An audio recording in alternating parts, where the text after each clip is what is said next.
Good morning friends. आज हम बाल भारती क्लास 5 का एसएसटी का चैप्टर पढ़ेंगे, द यूनाइटेड नेशंस। ये आपके फाइनल एग्जाम्स टर्म 2 में आएगा। द यूनाइटेड नेशंस, जैसे कि आपने जो वर्ल्ड वॉर वाला चैप्टर था वो पढ़ा होगा। 2 वर्ल्ड वॉर्स हुई थी, वर्ल्ड वॉर 1 और वर्ल्ड वॉर 2। वर्ल्ड वॉर 1 के बाद ऐसी वॉर्स ना हो और कंट्रीज़ के बीच में पीस बना रहे, लड़ाई ना हो, उनकी लड़ाई सुलझाने के लिए भी एक जना चाहिए। तो ऐसे में लीग ऑफ नेशंस बनाया गया था, जो कि सक्सेसफुल नहीं रहा था, फेल हो गया था, और फिर वर्ल्ड वॉर 2 हुई। वर्ल्ड वॉर 2 के एंड में यूनाइटेड नेशंस बनाया गया विद द सेम ऑब्जेक्टिव। इसका यूनाइटेड नेशन का भी काम यही था कि लड़ाई ना हो, कोई कंट्रीज़ के बीच में कुछ बात हो जाती है, कोई किसी बात को लेकर आर्ग्यूमेंट्स या डिस्प्यूट्स हो जाते हैं, तो वो इतनी बड़ी वॉर में कन्वर्ट ना हो जैसे कि वर्ल्ड वॉर 1 और 2 हुई। क्योंकि इतना नुकसान, इतने लोग मरे, इतना लोगों का नुकसान हुआ, पूरी कंट्री की कंट्रियाँ बर्बाद हो गई। और जो लास्ट में 2 एटम बम्स गिराए गए हिरोशिमा और नागासाकी में, उससे बहुत डिस्ट्रक्शन हुआ। और सिर्फ उसी टाइम का डिस्ट्रक्शन नहीं, आने वाली पीढ़ियों पे भी उसका बहुत असर हुआ। तो इतना डिस्ट्रक्शन आगे फ्यूचर में ना हो। इस तरीके से ऐसे होता रहा तो पूरा वर्ल्ड ही ख़त्म हो जाएगा, सब लोग आपस में लड़ मर के ख़त्म हो जाएंगे। ऐसा ना हो, इसलिए यूनाइटेड नेशंस ये एक ऑर्गेनाइजेशन बनाई गई। The United Nations is an organization that helps to maintain peace in the world, जो हेल्प करती है वर्ल्ड में पीस बनाए रखने में। ठीक है। Next is the name United nation was first use by, ये वर्ड यूनाइटेड नेशन सबसे पहले उस टाइम जो यूएस से था, यूनाइटेड स्टेट्स ऑफ अमेरिका के जो प्रेसिडेंट थे वो थे फ्रैंकलिन डी रूजवेल्ट। इन्होंने सबसे फर्स्ट ये नाम यूज़ किया और रखा गया। फॉर्मेशन ऑफ यूएन, यूएन किस तरीके से बना गया। You have read that the second world war caused large scale destruction, world war 2 के बाद बहुत बड़ी स्केल, बहुत ज़्यादा डिस्ट्रक्शन हो गई थी। The countries prayed and hoped for world peace, countries pray कर रही थी, होप कर रही थी कि ये बंद हो और आगे ऐसा ना हो, दुनिया में शांति आए। कैसे आएगी, सब लोग बहुत घबरा गए थे। Representatives of 51 countries met at San Francisco, तब जो उस टाइम अच्छी अच्छी कंट्रीज़ थी, बड़ी बड़ी, उनके रिप्रेजेंटेटिव्स मतलब प्राइम मिनिस्टर या प्रेसिडेंट या जो भी उस कंट्री को रिप्रेजेंट कर रहा है, वो लोग 51 कंट्रीज़ के रिप्रेजेंटेटिव मिले सैन फ्रांसिस्को, एक यूएसए में जगह का नाम है सैन फ्रांसिस्को, वहाँ मिले 24 अक्टूबर 1945 को। और they signed a charter. What is charter? Kind of agreement type उन लोगों ने साइन किया। India was one of them, उनमें से इंडिया भी था। इंडिया एक्चुअल में उस टाइम इंडिपेंडेंट नहीं था, बट उसका भी यू नो लालच था कि मुझे भी इंडिपेंडेंस चाहिए, तो मुझे भी ये चीज़ यूनियन में घुसना है, साथ देना है, ताकि मैं ब्रिटिशर्स को अपनी कंट्री से फोर्सफुली हम उनको फोर्स कर दें जाने के लिए। ठीक है। This charter created a new international organization, the United Nation organization. इस एग्रीमेंट जो साइन हुआ, चार्टर साइन हुआ, इससे एक नई ऑर्गेनाइजेशन बनाई गई 24 अक्टूबर को। इसीलिए इस दिन यूनाइटेड नेशन डे मनाया जाता है हर साल। आज इस ऑर्गेनाइजेशन में 193 मेंबर्स स्टेट्स हैं। इसके हेडक्वार्टर्स न्यूयॉर्क में हैं और इनका सेक्रेटरी जनरल, इसका चीफ माना जाता है, चीफ एडमिनिस्ट्रेटिव ऑफिसर माना जाता है यूएन का, सेक्रेटरी जनरल जो होता है। अभी हम आगे बात करेंगे सेक्रेटरी जनरल, यहाँ पे सेक्रेटरीट में पढ़ेंगे। सेक्रेटरी जनरल हेड होता है। ठीक है। अब ऑब्जेक्टिव्स क्या हैं यूएन के? यूएन के objectives: to promote peace in the world, world में पीस आए। To promote cooperation among nations, nations आपस में कोऑपरेट करें। कोऑपरेट मतलब है कि बाय चांस किसी एक कंट्री में कोई क्राइसिस है या किसी को हेल्प चाहिए, एक कंट्री में कुछ प्रॉब्लम है, दूसरी कंट्रीज उनको हेल्प करें। जब तक ये फ्रेंड वाला रिलेशन या ब्रदरहुड वाला रिलेशन नहीं रहेगा कंट्रीज़ के बीच में, तब तक वो कैसे एक दूसरे की हेल्प करेंगे, और एक अच्छी दुनिया कैसे बन पाएगी अगर लड़ते ही रहेंगे तो एक कोऑपरेशन प्रमोट करना है सब कंट्रीज़ के बीच में। To improve the social economic conditions of the people, अब क्योंकि लोग बहुत हद तक बर्बाद हो गए थे सोशली, इकोनॉमिकली। इकोनॉमिकली होता है कि जो भी उनका पैसे हैं जो कंट्री में घूमते हैं, जो पैसे लगते हैं, कैसे कमाती है एक कंट्री पैसा और कैसे वो खर्च करती है अपने लोगों पे, और सोशली जो सोशल लाइफ है लोगों की, और जितनी भी लिविंग कंडीशंस हैं। फॉर एग्ज़ाम्पल सबके घर टूट गए, बर्बाद हो गए, स्कूल्स नहीं रहे, टेम्पल्स नहीं रहे, हॉस्पिटल्स बहुत कम रहे, इतना चीज़ें, इतनी फैसिलिटीज़ जो हम लोगों को एक सोसाइटी में मिलती हैं सब बर्बाद हो गई। तो अब उन तरीक़ों को इम्प्रूव करना है, बेटर करना है। और कुछ जो बैकवर्ड कंट्रीज़ हैं, कुछ कंट्रीज़ जो पहले से पुअर हैं या डिपेंडेंट हैं, ठीक है, तो उनको भी इम्प्रूव करना है। And to protect human rights, और ह्यूमन राइट्स को भी प्रोटेक्ट करना है। ये बहुत बड़ा राइट था क्योंकि हमारे इंडिया में इसी चीज़ का यूज़ था, क्योंकि हमें राइट टू फ्रीडम नहीं मिल पा रहा था जो हमें चाहिए था। The UN does not frame laws nor does it impose taxes. UN के कोई अपने रूल रेगुलेशन नहीं थे, ना वो कोई टैक्सेस वगैरह लेते थे। It is a platform where, ये सिर्फ एक ऐसा प्लेटफॉर्म था, एक ऐसी जगह थी जहाँ पे इश्यूज़ या कोई भी लड़ाई झगड़े डिस्कस होंगे और उनका सॉल्यूशन निकाला जाएगा। अगर कोई भी कंट्री जो पीस चाहती है और UN के गोल्स को मानती है, एक्सेप्ट करती है UN चार्टर के गोल को, वो इसकी मेंबर बन सकती है। इस ऑर्गेनाइजेशन का मेन एम था कि वर्ल्ड सेफ जगह बनाए हम वर्ल्ड को रहने के लिए, आज की जनरेशन के लिए भी और आने वाली जनरेशनों के लिए भी, ऐसी लड़ाई अब दोबारा ना हो। ठीक है, ये पैरा इम्पॉर्टेंट है, आप इसको मार्क कर सकते हैं इम्पॉर्टेंट। आगे अब हम पढ़ेंगे ऑर्गन्स UN के। UN के बहुत सारे ऑर्गन्स हैं जो अलग अलग काम करते हैं, अलग अलग उन्होंने ऑर्गन्स बनाए हुए हैं। यहाँ पे हम 6 पढ़ेंगे इस चैप्टर में। मेन जो 6 ऑर्गन्स हैं, पहला है general assembly. General assembly is like, जैसे कि आप यहाँ पे फ़ोटो देख सकते हैं, ये एक तरीके की मीटिंग हो रही है या कुछ डिस्कशन हो रही है, दिस इज़ जनरल असेंबली। जैसे कभी आपने टीवी में देखा हो, हमारी पार्लियामेंट होती है, उसमें भी ऐसे लोग बैठे होते हैं, अपना वोट, अपनी राय देते हैं, चीज़ें डिस्कस होती हैं। ठीक है, इस टाइप से है ये जनरल असेंबली, मेन ऑर्गन है। ये पार्लियामेंट की तरह है, जैसे कि हमारी कंट्री में हर मेंबर को यहाँ पे 1 वोट देने का राइट है। ये हर साल सितंबर में यहाँ मीटिंग होती है ताकि डिस्कस कर सकें, डिबेट कर सकें जो भी इश्यूज़ हैं पीस से रिलेटेड और सिक्योरिटी से रिलेटेड। नेक्स्ट है सिक्योरिटी काउंसिल। जैसा कि वर्ड से पता चल रहा है, सिक्योरिटी जो प्रोटेक्शन से related. The security council is responsible for maintaining international peace and security. इसका काम है कि वर्ल्ड में पीस से सिक्योरिटी रहे, आपस में कंट्रीज़ लड़े ना, उनमें पीस रहे, ऐसा कोई दिक्कत ना हो। इसके 15 मेन मेंबर्स हैं, जिसमें से 5 परमानेंट हैं, चाइना, फ्रांस, रशिया, UK और USA। और जो बाकी हैं वो नॉन परमानेंट मेंबर्स हैं, ये हर 2 साल में इलेक्ट होते हैं। टोटल 15 मेंबर्स रहते हैं सिक्योरिटी काउंसिल के, जो सिक्योरिटी प्रोवाइड करते हैं सबको। थर्ड है economic and social council. The UN has created a network of agencies.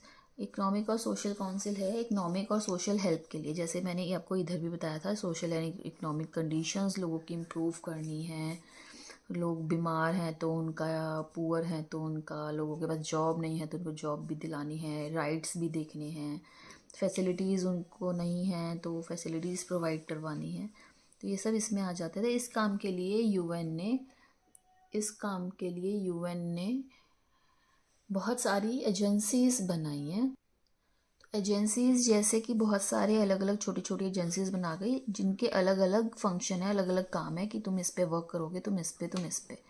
आगे हम पढ़ेंगे एजेंसीज़ भी, यहाँ पे 5 एजेंसीज़।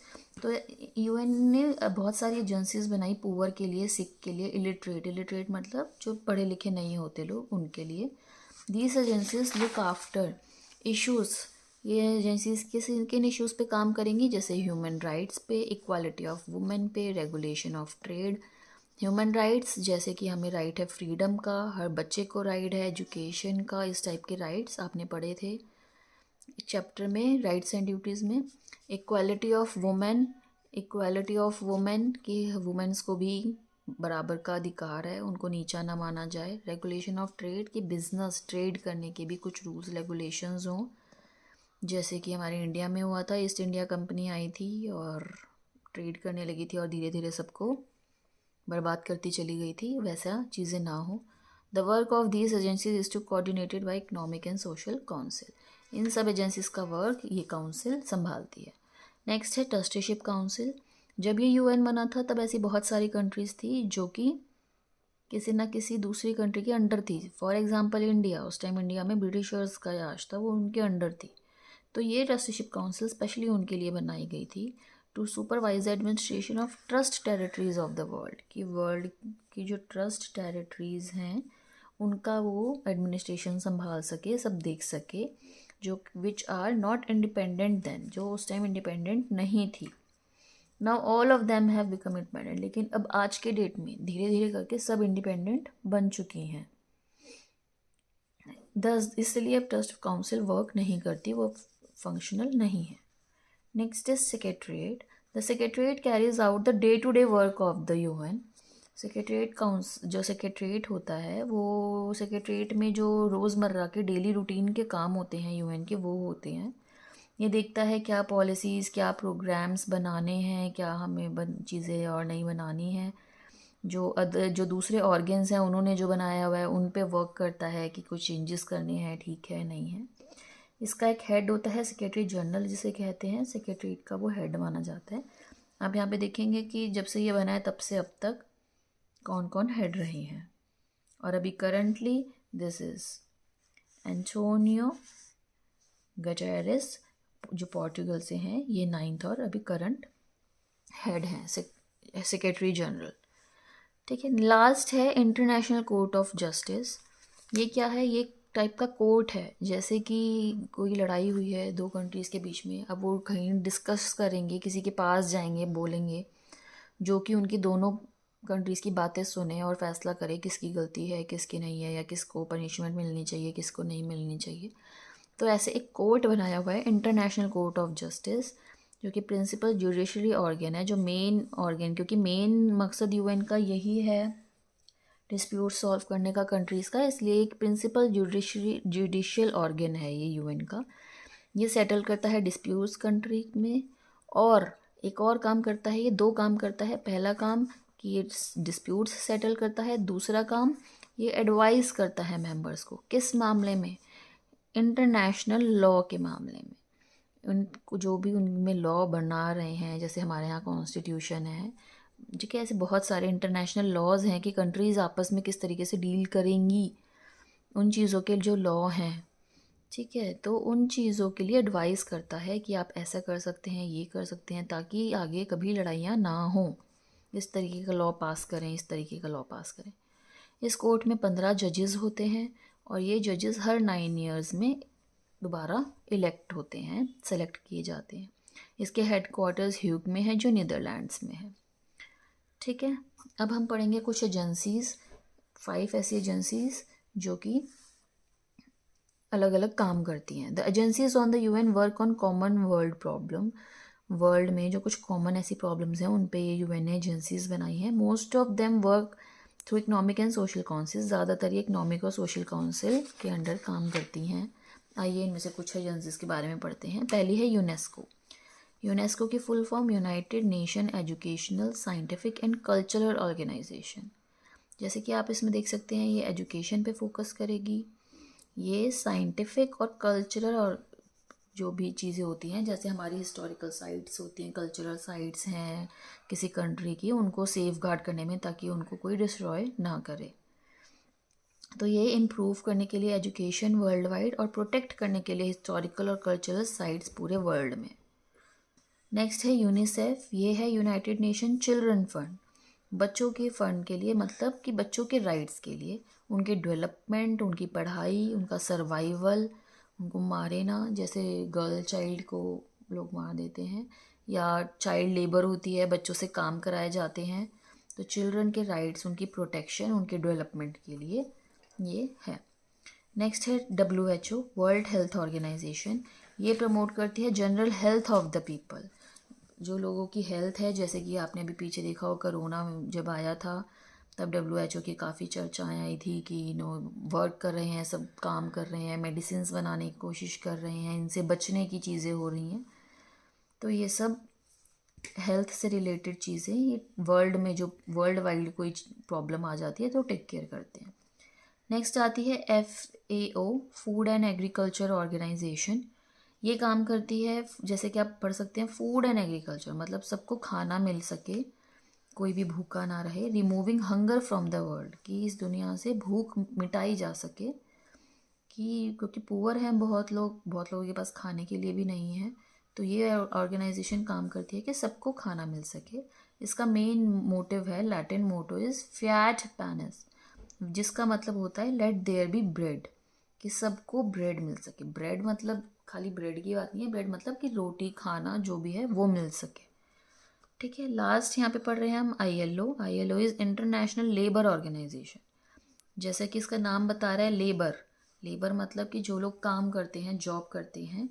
पहले तो बहुत ऐसे लोग हैं जिनके पास काम है ही नहीं, जॉब नहीं है, तो उनको अपॉर्चुनिटीज़ देंगे, उनको मौका देंगे, वो काम ढूंढ सकें, काम ढूंढें और काम करें। ये भी दो काम करती है, पहला कि लोगों को जॉब दिलवाने में हेल्प करती है, और दूसरा जो लोग जॉब कर रहे हैं, काम कर रहे हैं, उनके राइट्स भी ध्यान रखती है। उनके क्या राइट्स होते हैं? उनके राइट्स हैं, फॉर एग्जांपल अगर कोई एक बंदा है, कोई एक ऐसी फैक्ट्री में काम कर रहा है जहाँ बहुत ही हार्मफुल केमिकल्स के साथ काम हो रहा है, तो अब वो केमिकल ऐसा है कि जिससे हाथ से या उसकी स्मेल से उस वर्कर को भी नुकसान हो सकता है, उसकी लाइफ पे भी अफेक्ट हो सकता है। तो कंपनी की रिस्पॉन्सिबिलिटी है, उसको उसके लिए कंपलसरी है कि आप अपने वर्कर्स को प्रॉपर मास्क दें, या ग्लव्स होने चाहिए, या प्रॉपर ऐसी कंडीशंस होनी चाहिए, कोई एप्रन डालना है, या सिर पे कैप लगानी है, या एनवायरनमेंट कुछ होता है, बहुत हीट में बनते हैं तो वहाँ का एनवायरनमेंट टेम्परेचर कंट्रोल, या बहुत कूल में बनते हैं। तो ऐसा नहीं है कि वर्कर्स को नुकसान हो या उनकी हेल्थ पे कोई नुकसान हो, उनके भी अपने राइट्स हैं, ताकि वो इजीली ही उनको वर्किंग कंडीशंस में काम कर सकें और कोई उनका फ़ायदा ना उठाए, कंपनीज या फैक्ट्रीज। तो उनके राइट्स भी टेक केयर ये ILO करता है। ठीक है, ये हो गई कुछ एजेंसीज। अब हम बात करेंगे अचीवमेंट्स ऑफ UN, कि UN सक्सेसफुल रहा या नहीं, क्या उसने पाया। UN has been very successful in maintaining peace in the world. UN बहुत सक्सेसफुल रहा वर्ल्ड में पीस मेंटेन करने में। It has been able to solve many international disputes, बहुत सारे कंट्रीज़ इंटरनेशनल में डिस्प्यूट्स थे जो कि ये सॉल्व करने में कामयाब रहा। It has prevented conflicts from turning into major wars, बहुत सारी ऐसी छोटी छोटी लड़ाइयाँ जो कि बड़ी लड़ाइयों में बदल सकती थी, वो इसने रोकी। It is also involve in peace keeping operations. Peace keeping operations भी ये बहुत करता रहता है, जैसे कोई लोगों को जागरूक करने के लिए चीज़ें करते रहना, कैंप्स लगाना या समथिंग, ऐसे भी ये काम करता है जिससे पीस बना रहे। The UN favours disarmament. Disarmament होता है कि हथियारों से, आर्म्स होते हैं ना, हथियार। डिसआर्ममेंट मतलब कि बिना हथियारों के चीज़ें करें। तो UN ये इसी चीज़ में विश्वास रखता है कि हथियार जितना ज़्यादा यूज़ होंगे तो वॉर ही होगी, तो हमें हथियार यूज़ नहीं करने हैं, बैठ के बातचीत करने से भी चीज़ें सॉल्व हो सकती हैं। It makes efforts to prevent misuse of destruction weapons. ये कोशिश करता है कि जो डिस्ट्रक्टिव वेपन्स हैं, डिस्ट्रक्टिव वेपन्स ऐसे वेपन्स जो बहुत डिस्ट्रक्शन करते हैं, जैसे सेकेंड वर्ल्ड वॉर में यूज़ हुए थे बॉम्ब्स, ऐसी चीज़ों का मिस यूज़ ना हो। Today the world is a better place to live in largely due to UN। आज वर्ल्ड एक बेटर प्लेस है रहने के लिए सिर्फ और सिर्फ UN की वजह से। अब इंडिया और UN का क्या रोल है? India is very actively involve in all the activities of UN। India UN की सब एक्टिविटीज़ में बिल्कुल अच्छे से इन्वॉल्व है। India has given full support to the UN peacekeeping efforts. जो UN के पीस कीपिंग एफर्ट्स वो लेता है, करता है, कोई सेमिनार्स कर रहा है, कैंप्स कर रहा है, कुछ भी चीज़ें कर रहा है, इंडिया उसको फुल सपोर्ट उसमें देता है। Indian peacekeeping forces are serving in different parts of the world to restore peace. Indian peacekeeping forces, Indian peacekeeping force क्या है? एक आर्मी जो इंडिया प्रोवाइड करता है, वो अलग अलग पार्ट्स में पूरे वर्ल्ड के काम करते हैं पीस लाने के लिए। ये चीज़ क्या है? ये है कि पीस कीपिंग फोर्स आ सकता है आपको एग्ज़ाम में, कि पीस कीपिंग फोर्स ये है कि UN की अपनी कोई आर्मी, अपना कोई ऐसा ही नहीं है, फोर्स नहीं है अपनी। उसको जब भी ज़रूरत होती है तो जो उसकी मेन कंट्रीज़ हैं वो उनसे हेल्प लेता है, वो अपने सोल्जर्स या उन्होंने अपनी टीम बनाई होती है जो वो भेज देते हैं जो भी काम होता है। तो इंडिया भी ने भी पीस कीपिंग फोर्स बनाई हुई है जो वर्ल्ड में अलग अलग जगह जगह पे काम करती है यूएन के लिए। India has always actively participated in relief operations of UN agencies की जितने भी रिलीफ ऑपरेशंस होते हैं जो वो हेल्प करता है दूसरी कंट्रीज़ की, उसमें इंडिया भी एक्टिवली पार्टिसिपेट करता है। आप यहाँ देख सकते हैं कि वुमेन की पूरी पीस कीपिंग फोर्स है जो यूएन की है, जिसमें 105 इंडियन पुलिस वुमेन पार्टिसिपेट करती हैं। तो ये था हमारा यूएन का चैप्टर। अगर आपको कोई भी डाउट है या कुछ भी समझ नहीं आया तो आप प्लीज़ मुझे कमेंट बॉक्स में बताएं। Thank you so much.